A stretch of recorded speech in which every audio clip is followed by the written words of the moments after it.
1900 মতো যেটা আউট হয়েছে, 2400 মতো পোস্ট ছিল। কিছু জায়গাতে যেটা ফুলফিল হয়নি, পাম্প অপারেটর যাদেরকে ক্রাইটেরিয়া ছিল সেখানে ম্যান্ডেটরি ছিল যে আইটিআই থাকতে হবে, তো আইটিআই পাওয়া যায়। দিব্যাঙ্গ যারা আছে, দিব্যাঙ্গদের যে পোস্টগুলো ছিল সেটা ফুলফিল হয়নি, কারণ সেই ধরনের দিব্যাঙ্গদের যে ক্রাইটেরিয়া ছিল সেটা ফুলফিল হয়নি, তাদের সংখ্যাটা কম হয়েছে।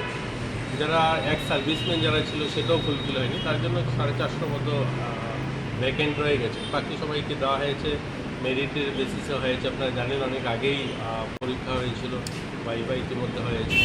তো যারা কোয়ালিটি রয়েছে, যারা যারা পরীক্ষায় উত্তীর্ণ হয়েছে, তারা পেয়েছে, তাদেরকে সবাইকে শুভেচ্ছা, অভিনন্দন।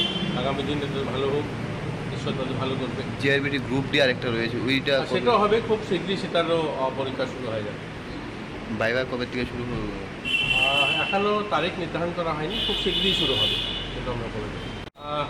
আপনারা দেখেছেন পত্রিকায় দেওয়া হয়েছে, অ্যারাউন্ড 1900 মতো যেটা আউট হয়েছে, 2400 মতো পোস্ট ছিল। কিছু জায়গাতে যেটা ফুলফিল হয়নি, পাম্প অপারেটর যাদেরকে ক্রাইটেরিয়া ছিল সেখানে ম্যান্ডেটরি ছিল যে আইটিআই থাকতে হবে, তো আইটিআই পাওয়া যায়। দিব্যাঙ্গ যারা আছে, দিব্যাঙ্গদের যে পোস্টগুলো ছিল সেটা ফুলফিল হয়নি, কারণ সেই ধরনের দিব্যাঙ্গদের যে ক্রাইটেরিয়া ছিল সেটা ফুলফিল হয়নি, তাদের সংখ্যাটা কম হয়েছে। যারা এক্স সার্ভিসম্যান যারা ছিল সেটাও ফুলফিল হয়নি, তার জন্য 450 মতো ভ্যাকেন্ট রয়ে গেছে। বাকি সবাইকে দেওয়া হয়েছে, মেরিটের বেসিসে হয়েছে। আপনারা জানেন অনেক আগেই পরীক্ষা হয়েছিল, বা ইতিমধ্যে হয়েছে।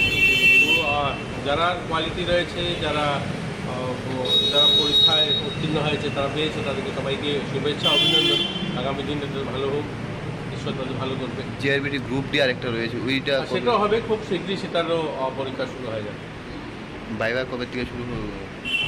এখনও তারিখ নির্ধারণ করা হয়নি, খুব শীঘ্রই শুরু হবে, সেটা আমরা বলে দেবো। আপনারা